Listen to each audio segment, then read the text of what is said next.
Hi welcome to my channel. അപ്പോൾ ഇന്നത്തെ ഒരു ചെറിയൊരു ഇൻഫോർമേറ്റീവ് വീഡിയോ ആണ്. അതായത് ഇതൊരു ട്രാവൽ ടിപ്പൊന്നും അല്ല, പക്ഷേ എങ്കിലും നിങ്ങൾ തായ്ലൻഡിലേക്ക് ഒരു വിസിറ്റ് പ്ലാൻ ചെയ്യുന്നുണ്ടെങ്കിൽ അറ്റ്ലീസ്റ്റ് ഒരു പ്രാവശ്യമെങ്കിലും ഒന്ന് കാണാം കേട്ടോ. ഇതൊരു റിക്വസ്റ്റ് ആണ്. ഞാൻ ഈ ഒരു വീഡിയോ ചെയ്യാനുള്ള കാരണം, ഈ ഇടയായിട്ട് പൊതുവേ ഇന്ത്യൻ ടൂറിസ്റ്റിനെ കുറിച്ച് കുറേ ബാഡ് കമൻട്രീസ് ന്യൂസിൻ്റെ ഹെഡ്ലൈൻസിൽ വരുന്നതായിട്ട് നമ്മൾ കാണുന്നുണ്ട്. Saying that tourist misbehaved on the Pattaya beach, അല്ലെങ്കിൽ Indian tourist was intoxicated and misbehaved on the roads, അങ്ങനെയൊക്കെ പറഞ്ഞിട്ടുള്ള പല മോശം ന്യൂസും വരുന്നുണ്ട്. മാത്രമല്ല, ഞാൻ കഴിഞ്ഞ ദിവസം അപ്ലോഡ് ചെയ്തൊരു വീഡിയോ, അതിൻ്റെ താഴെ ഒരാൾ വന്നിട്ട് ഇങ്ങനെ കമൻറ്റ് ചെയ്യുന്നുണ്ടായിരുന്നു. അതായത് തായ്ലൻഡിൽ വരുന്ന ഇന്ത്യൻ ടൂറിസ്റ്റ് ഇങ്ങനെയെല്ലാം ചെയ്യുന്നു, ഇറ്റ്സ് റിയലി ബാഡ്. അപ്പോൾ അതിനെക്കുറിച്ചൊരു ഇൻഫോർമേറ്റീവ് വീഡിയോ ചെയ്യണം. Keep people informed of what is right, അങ്ങനെ പുള്ളി റിക്വസ്റ്റും ചെയ്തിട്ടുണ്ടായിരുന്നു. ഇത് ആരെയും ബ്ലെയിം ചെയ്യാനായിട്ടല്ല, പക്ഷേ എങ്കിലും just to keep informed of the social etiquettes. കാരണം ഇപ്പം ആ പുള്ളി കമൻറ്റിൽ പറഞ്ഞ തന്നെ ഇന്ത്യൻ ടൂറിസ്റ്റ് എന്നാണ്. അപ്പം ചെയ്യുന്നത് ഒരാളോ രണ്ടുപേരോ ആയിരിക്കും, പക്ഷേ എങ്കിലും it is affecting the whole community അല്ലേ. നമ്മളെല്ലാവരെയും അത് എഫക്ട് ചെയ്യുന്നുണ്ട്. ആസ് ആൻ ഇന്ത്യൻ നമ്മൾ സ്ട്രീറ്റ്സിലൂടെ നടക്കുമ്പോൾ നമ്മളെ കാണുമ്പോൾ അവർ അങ്ങനെയായിരിക്കും നമ്മളെ ജഡ്ജ് ചെയ്യുന്നത് അല്ലേ. അപ്പോൾ it is very important that we are aware of our social etiquettes while visiting a country അല്ലേ. അപ്പോൾ ഈ വർഷം വന്ന ഒരു ന്യൂസ് ഹെഡ്ലൈൻ ആയിരുന്നു ഇത്, Indian tourist urinating on the Pattaya beach. അതായത് ഗ്രൂപ്പ് ഓഫ് ഇന്ത്യൻ ടൂറിസ്റ്റ് അവർ പബ്ലിക്കായിട്ട് പട്ടായ ബീച്ചിൽ നിന്ന് യൂറിനേറ്റ് ചെയ്യും, അത് കാണുകയും ഉണ്ടായി. അപ്പോൾ ഇത് എന്ത് മോശമായിട്ടുള്ള കാര്യമാണ് അല്ലേ. അപ്പോൾ നമ്മൾ ഇതേപോലെ ഒരു പബ്ലിക് പ്ലേസ് ചെന്ന് ഇങ്ങനെ യൂറിനേറ്റ് ചെയ്യുക അല്ലെങ്കിൽ ലിറ്റർ ചെയ്യുക, അതായത് വേസ്റ്റ് ഒക്കെ വലിച്ചെറിയുക എന്നൊക്കെ പറയുമ്പോൾ അവിടെ നമ്മൾ കാണിക്കുന്നത് നമ്മുടെ സിവിക് സെൻസ് ആണ്, and we shouldn't do it അല്ലേ. ഇനി അവരെന്തുകൊണ്ട് അങ്ങനെ ചെയ്തു എന്നുള്ളതിന് റീസൺസ് എന്താണെന്ന് നമുക്കറിയത്തില്ല. Maybe they were drunken or intoxicated. കാരണം നമുക്കറിയാം ഇന്ത്യ പോലെ അല്ല തായ്ലൻഡിൽ ഇന്ത്യ കിട്ടാത്ത പലതും കിട്ടും. സോ അങ്ങനെ അവർ ഒരു പക്ഷേ ഡ്രങ്കൺ ഓർ ഇൻടോക്സിക്കേറ്റഡ് ആയിരുന്നിട്ടുണ്ടാവാം. പക്ഷേങ്കിലും ഇനി അങ്ങനെ ആണെങ്കിൽ തന്നെ അതൊരിക്കലും ഒരു എക്സ്ക്യൂസ് അല്ല. അവരിപ്പോൾ കാനബി സ്റ്റോറിൽ പോകാൻ പാടില്ലെന്നോ അല്ലെങ്കിൽ ഡ്രങ്കൺ ആകാൻ പാടില്ല എന്നോ ആരും പറയുന്നില്ല. You can do whatever you need. പക്ഷേങ്കിലും അത് ചെയ്ത് കഴിഞ്ഞിട്ട് you have the responsibility to behave yourself. അതിന് പറ്റില്ല എന്നുണ്ടെങ്കിൽ അതിനൊന്നും പോകാൻ പാടില്ല അല്ലേ. അതല്ല നമ്മൾ ചെയ്യേണ്ട കാര്യം. അതുപോലെ ഇത് വേറൊരു ന്യൂസ് ആയിരുന്നു. അതായത് ഒരു ഇന്ത്യൻ ടൂറിസ്റ്റ് ഇതേപോലെ ഡ്രങ്കൺ ആയിട്ട് ബോധമില്ലാതെ ഒരു ടാക്സിയുടെ മുകളിൽ കയറിക്കുന്നു. അപ്പോൾ എഗെയിൻ അവിടെ ന്യൂസൻസ് ക്രിയേറ്റ് ചെയ്യണം. This is so bad right. കാരണം ഇങ്ങനെയൊക്കെ ചെയ്യുമ്പോൾ ആ ചെയ്യുന്ന ഒരാളെന്നല്ല, ആ ഒരു ഹോൾ കമ്മ്യൂണിറ്റി, അതായത് ഇന്ത്യൻസ് എന്ന് പറയുന്ന ഒരു ഹോൾ കമ്മ്യൂണിറ്റീനെയാണ് അത് അവിടെ എഫക്റ്റ് ചെയ്യുന്നത്. So we should refrain from these activities. Okay. അതേപോലെ വേറൊരു കാര്യം, നമ്മൾ ഇവിടെ വന്നതിന് ശേഷം ഇവിടുത്തെ ആൾക്കാരുമായിട്ട് ഇൻട്രാക്ട് ചെയ്യുമ്പോൾ അല്ലെന്നുണ്ടെങ്കിൽ ഇവിടെ പബ്ലിക് പ്ലേസസിലൊക്കെ പോകുന്ന സമയത്ത് we should again B polite and B respectful. For example, ഇവിടുത്തെ ആൾക്കാരൊക്കെ എന്ന് പറഞ്ഞാൽ പൊതുവേ കുറച്ച് കാം ആൻഡ് കമ്പോസ്ഡ് ആയിട്ടുള്ള ആൾക്കാരാണ്. എനിക്ക് എപ്പോഴും ആ ഒരു ഡിഫറൻസ് ഫീൽ ചെയ്യാറുണ്ട്. അതായത് നമ്മൾ ഇന്ത്യൻസ് എന്നൊക്കെ പറഞ്ഞാൽ കുറച്ചും കൂടെ ബഹളം വെക്കും, കുറച്ചും കൂടെ ഒച്ച എടുത്ത് സംസാരിക്കുകയൊക്കെ ചെയ്യുന്ന ആൾക്കാരാണ്.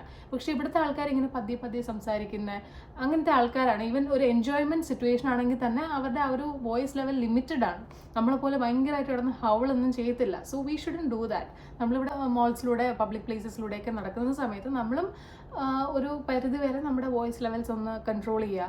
ഇത് ഞാൻ പറയാനുള്ള റീസൺ, ഞാൻ തന്നെ പൊതുവേ അങ്ങനെ നോട്ടീസ് ചെയ്യാറുണ്ട്. ഇപ്പം നമ്മളിങ്ങനെ പബ്ലിക് പ്ലേസസിലൂടെ നടക്കുമ്പോൾ പെട്ടെന്നൊരു ബഹളം കേട്ട് തിരിഞ്ഞു നോക്കിയാൽ അത് മിക്കവാറും ഒരു ഇന്ത്യൻ ടൂറിസ്റ്റ് ആകാറുണ്ട്. ഞാൻ ചുമ്മാ പറയുന്നില്ല കേട്ടോ, seriously I have noticed it.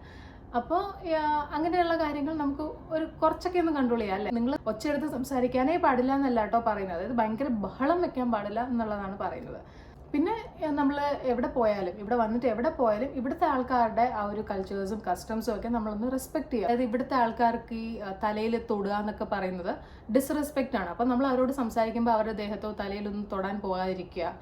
അതേപോലെ ഇവിടുത്തെ ടെമ്പിൾസിൽ പോകുമ്പോൾ നമ്മൾ ഷോൾഡേഴ്സും നീസും കവർ ചെയ്യുന്ന ഡ്രസ്സ് ഇടണം, അത് അവിടെ ചെക്ക് ചെയ്യുന്നുണ്ടാവും. അതേപോലെ ഷൂസും ഇടാൻ പാടില്ല, അതും അവർ ചെക്ക് ചെയ്യുന്നുണ്ടാവും. ഇനി സപ്പോസ് അവർ ചെക്ക് ചെയ്യുന്നില്ലെങ്കിൽ പോലും we shouldn't do it. It is അവർ റെസ്പോൺസിബിലിറ്റി റൈറ്റ്. അങ്ങനെ ചെയ്യാൻ പാടില്ല എന്നുണ്ടെങ്കിൽ അത് നമ്മൾ റിഫ്രെയിൻ തന്നെ ചെയ്യണം.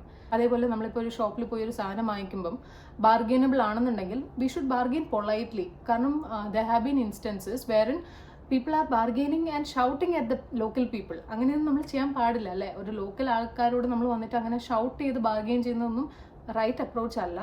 അപ്പോൾ നമ്മളിപ്പോൾ ബാർഗെയിൻ ചെയ്യാൻ പാടില്ല എന്ന് പറയുന്നില്ല. ബാർഗെയിനബിൾ ഷോപ്സ് ഉണ്ട്. ഇവിടുത്തെ ഇന്ദ്ര മാർക്കറ്റ് പോലുള്ള സ്ഥലങ്ങളിൽ പ്രൈസസ് ആർ ബാർഗെയിനബിൾ. അപ്പോൾ നമുക്ക് അവിടെ പോയിട്ട് പ്രൈസ് ബാർഗെയിൻ ചെയ്യാം, പക്ഷേ മയത്തിൽ ഒന്ന് ബാർഗെയിൻ ചെയ്യാം, അത്രേ ഉള്ളൂ. ഓക്കെ. പിന്നെ ലാസ്റ്റ് പറയാനുള്ളത്, B mindful of the wild life interaction. അതായത് നമ്മൾ ഈ സഫാരി വേൾഡിലും ഫുക്കറ്റിലുള്ള ടൈഗർ പാർക്കിലും ഒക്കെ പോകുമ്പോൾ നമുക്ക് ഈ വൈൽഡ് ലൈഫ് ഇൻട്രാക്ഷൻ ഒത്തിരി കിട്ടുന്നുണ്ട്. ടൈഗേഴ്സിൻ്റെ അടുത്ത് പോകാൻ, പിന്നെ അതേപോലെ ക്രൊക്കോഡൈൽസിൻ്റെ അടുത്ത് പോകാൻ, ഡോൾഫിൻ്റെ അടുത്ത് പോകാനൊക്കെ നമുക്ക് പറ്റുന്നുണ്ട്. ഇങ്ങനെയുള്ള വൈൽഡ് ലൈഫ് ഇൻട്രാക്ഷൻ നമ്മൾ ചെയ്യുമ്പോൾ എഗെയിൻ നമ്മളാണ് അവിടെ റെസ്പോൺസിബിൾ ആയിട്ട് ബിഹേവ് ചെയ്യേണ്ടത്. ഫോർ എക്സാമ്പിൾ, ഈ അടുത്തൊരു കേസ് ഉണ്ടായിരുന്നു. അതായത് ഫുക്കറ്റിലെ ടൈഗർ പാർക്കിൽ ടൈഗർ ഒരാളെ അറ്റാക്ക് ചെയ്തു. അതും ഒരു ഇന്ത്യൻ ടൂറിസ്റ്റ് ആയിരുന്നു. അവിടെ എന്താണ് ഉണ്ടായതെന്നൊന്നും എനിക്കറിയത്തില്ല. എന്തായാലും കഷ്ടമായിപ്പോയി. ആൾക്ക് കുറച്ച് മൈനർ ഇഞ്ചുറീസ് ഒക്കെ പറ്റിയിട്ടുണ്ട് എന്നാണ് ന്യൂസിൽ കണ്ടത്.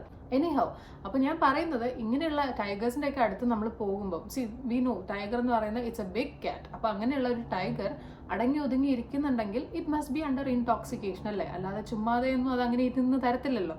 ഐ ഡോണ്ട് നോ, ഞാൻ അങ്ങനെ അസ്യൂം ചെയ്യുവാണ്, വാട്ട് എവർ ഇറ്റ് ഇസ്. അപ്പോൾ അങ്ങനെയുള്ള ഒരു ടൈഗറിൻ്റെ അടുത്തേക്ക് നമ്മൾ പോകുമ്പോൾ ബോധമുള്ള നമ്മൾ വേണം ബോധപൂർവ്വം ഒന്ന് പെരുമാറാനായിട്ട് അല്ലേ.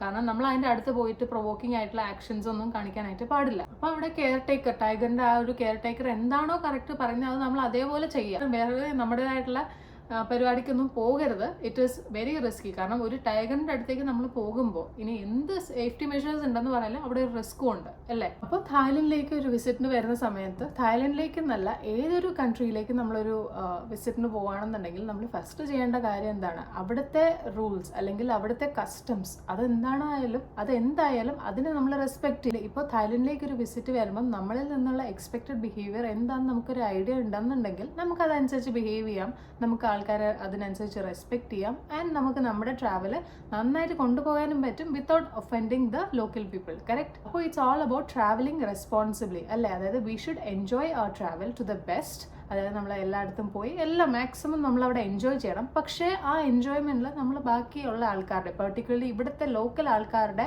പ്രൈവസി അല്ലാന്നുണ്ടെങ്കിൽ അവരുടെ കസ്റ്റംസിന് നമ്മൾ എഗെയിൻസ്റ്റ് പോകാനും പാടില്ല. We should respect it. അത്രയേ ഉള്ളൂ. ഓക്കെ. അപ്പോൾ ഞാനിപ്പോൾ ഈ പറഞ്ഞ കാര്യങ്ങളൊക്കെ നിങ്ങളിലേക്കൊന്ന് എത്തിക്കാൻ വേണ്ടിയിട്ടാണ് ഞാൻ ഈ ഒരു വീഡിയോ ചെയ്തത്. ഇത് ആരെയും ഒഫെൻഡ് ചെയ്യാനായിട്ടല്ല കേട്ടോ ഈ ഒരു വീഡിയോ. ആരും അങ്ങനെയാണെന്ന് ഞാൻ പറയുന്നില്ല. പക്ഷേ ഇതിൽ കുറച്ച് പേര് അങ്ങനെ ചെയ്യുമ്പോൾ ആ ഒരു ഹോൾ കമ്മ്യൂണിറ്റീനെ അത് എഫക്റ്റ് ചെയ്യുന്നുണ്ട്. അതുകൊണ്ട് നമ്മളെല്ലാവരും ഒന്ന് അവെയർ ആയിരിക്കുക, അങ്ങനെയുള്ള കാര്യങ്ങൾ അവോയ്ഡ് ചെയ്യുക. അത്രേ ഉള്ളൂ. ഓക്കെ. അപ്പോൾ നിങ്ങൾ തായ്ലൻഡ് വരുമ്പോൾ ട്രിപ്പ് മാക്സിമം എൻജോയ് ചെയ്യുക, എന്നാൽ ആരെയും ഒഫെൻഡ് ചെയ്യാൻ പോകാതെ ഇരിക്കാനും നോക്കുക. ഓക്കെ. ആൻഡ് ഞാനീ പറഞ്ഞത് എൻ്റെ ഒരു ഒപ്പീനിയനാണ് കേട്ടോ. ഇനി അതിനകത്ത് എന്തെങ്കിലും മിസ്റ്റേക്ക് ഉണ്ടെങ്കിൽ പ്ലീസ് എക്സ്ക്യൂസ് മീ കേട്ടോ. അപ്പോൾ അടുത്ത വീഡിയോയിൽ കാണാം. Thank you.